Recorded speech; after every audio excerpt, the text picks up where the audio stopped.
사이코패스. 이 단어 들으면 딱 뭐가 생각나세요? 아마 대부분 영화에 나오는 아주 냉혹한 범죄자를 떠올리실 거예요.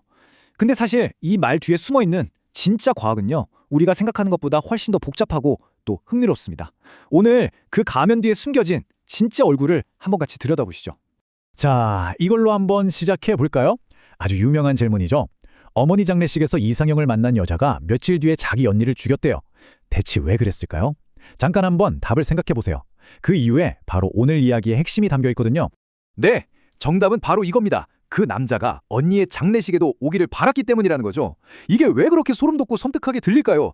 바로 이 여자한테 친언니의 목숨이라는 게 그냥 그 남자를 한번 더 보기 위한 수단이나 도구에 불과했다는 걸 보여주기 때문이에요. 근데요, 잠깐만요. 이런 인터넷 퀴즈 하나 맞췄다고 너 사이코패스구나 할 수 있을까요? 당연히 아니죠. 이건 그냥 사이코패스의 독특한 사고방식을 아주 단적으로, 직관적으로 보여주는 예시일 뿐이에요. 자, 이제 이런 대중심리학 놀이는 이쯤 하고요. 진짜 과학의 세계로 한번 들어가 보겠습니다. 자, 그럼 전문가들은 대체 어떻게 사이코패스를 식별할까요? 흥미 위주의 수수께끼 말고 이 분야에서 정말 표준으로 인정받는 실제 진단 도구가 뭔지 한번 제대로 살펴보겠습니다. 바로 PCLR, 우리말로는 사이코패스 체크리스트라고 하는 겁니다. 이 분야의 최고 권위자인 로버트 헤어 박사가 만들었고요. 지금 현재 사이코패스 성향을 평가하는데 전 세계적으로 가장 널리 쓰이는 거의 유일한 과학적 도구라고 보시면 돼요. 점수는 어떻게 매기냐면 아주 간단해요. 20가지 항목이 있는데 각각의 항목에 대해서 이 사람한테 전혀 해당 안 된다 싶으면 0점, 조금 그런 것 같다 하면 1점, 이건 완전 이 사람 얘기다 하면 2점을 주는 거예요. 그렇게 해서 총 40점 만점이 나오는데 보통 30점이 넘어가면 사이코패스 성향이 아주 높다고 진단합니다. 이 체크리스트 항목들을 쭉 보면요, 크게 두 덩어리로 나눌 수 있어요. 하나는 겉으로 보이는 모습이에요. 피상적인 매력이나 과대망상적인 자기가치감처럼 남들 눈에 아주 그럴듯하게 보이는 거죠. 그리고 다른 하나는 그 사람의 속마음, 즉 내면의 문제예요. 죄책감 없음, 공감 능력 부족 같은 것들이요. 이 두 가지가 합쳐지니까 사람을 자기 마음대로 휘두르면서도 양심의 가책을 전혀 느끼지 않는 그런 전형적인 사이코패스의 모습이 나오는 겁니다. 그러면 이런 기이한 심리 상태는 대체 어디서 오는 걸까요? 그냥 성격이 좀 못돼서 그런 걸까요? 아니면 우리 뇌 안에 뭔가 물리적인 차이가 있는 걸까요? 과학자들이 그 답을 찾기 시작했는데요.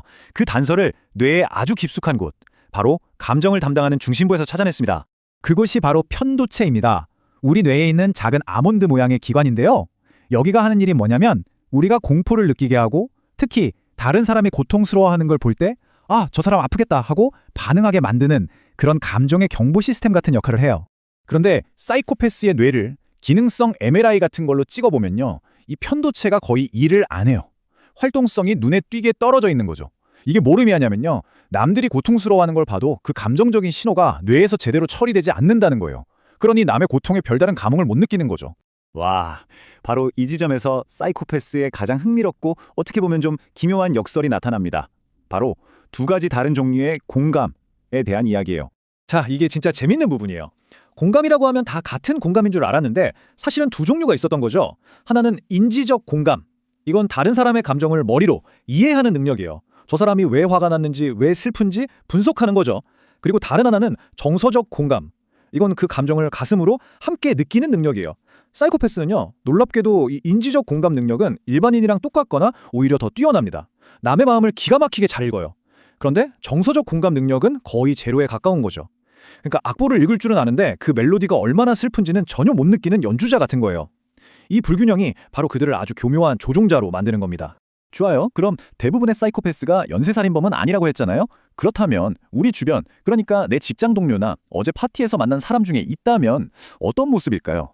처음에는요, 절대 못 알아볼 가능성이 높아요.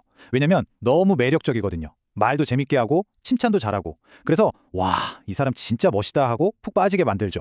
마치 내가 세상에서 가장 특별한 사람이 된 것 같은 기분을 느끼게 해주는 거예요. 이 정상인의 가면이 그들의 첫 번째 무기입니다. 근데 있잖아요, 그 가면도 시간이 지나면 조금씩 균열이 보이기 시작해요. 대화를 계속 나눠보면 미묘한 차이들이 느껴지거든요. 예를 들어 대화 주제가 늘 돈이나 권력, 아니면 아주 원초적인 욕구에만 쏠려 있어요. 감정에 대한 얘기는 잘 안 하죠. 그리고 결정적으로 무슨 일이 잘못되든 절대 자기 탓을 안 해요. 항상 다른 사람을 탓하거나 어쩔 수 없었어 라면서 기가 막히게 자기 행동을 합리화하죠. 자, 이 수치를 한번 보세요. 꽤 의미심장합니다. 일반 인구에서는 보통 100명 중 1명에서 4명 정도가 사이코패스 성향을 보인다고 해요. 그런데 놀랍게도 일부 연구를 보면 기업의 CEO나 사회 지도층 같은 리더 그룹에서는 이 비율이 훨씬 높게 나타나요. 이게 대체 뭘 의미하는 걸까요? 이게 바로 성공한 사이코패스가 실제로 존재한다는 아주 강력한 증거가 될 수 있습니다. 바로 이 지점 때문에 우리가 흔히 하는 오해를 바로잡아야 해요. 사이코패스라고 해서 다 감옥에 있는 게 아니라는 거죠. 오히려 그들의 특성, 예를 들면 두려움을 잘 못 느끼고 스트레스 상황에서도 아주 침착하고 감정에 휘둘리지 않고 목표에만 집중하는 그런 면들이요. 냉철한 판단이 필요한 외과에서나 과감한 결정을 내려야 하는 비즈니스 세계에서는 엄청난 장점이 될 수도 있다는 거예요. 자, 지금까지 사이코패스에 대해 여러 이야기를 나눠봤는데요. 이 모든 걸 다 듣고 나서 우리가 딱 하나, 이것만은 꼭 기억해야 한다면 그게 뭘까요? 결국엔 이겁니다. 다른 사람을 나와 같은 인격체로 보는 게 아니라 내 목표를 이루기 위한 도구나 장기말로 본다는 것. 우리가 맨 처음에 봤던 그 소름 돋는 장례식 수수께끼의 답부터 사회적으로 성공한 리더의 냉혹한 결단력까지 그들의 모든 행동을 관통하는 핵심 세계관이 바로 이거예요. 그리고 마지막으로 정말 중요한 당부 말씀 하나 드릴게요. 오늘 우리가 나눈 이야기들은 사이코패스에 대한 이해를 돕기 위한 거지 진단 도구가 절대 아닙니다.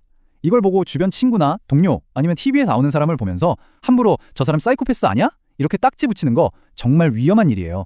진단은 반드시 자격을 갖춘 전문가에게 맡겨야 합니다.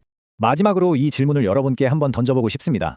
다른 사람의 감정을 머리로는 완벽하게 이해하지만 가슴으로는 전혀 느낄 수 없다면 과연 그것을 온전한 인간적인 경험이라고 할 수 있을까요?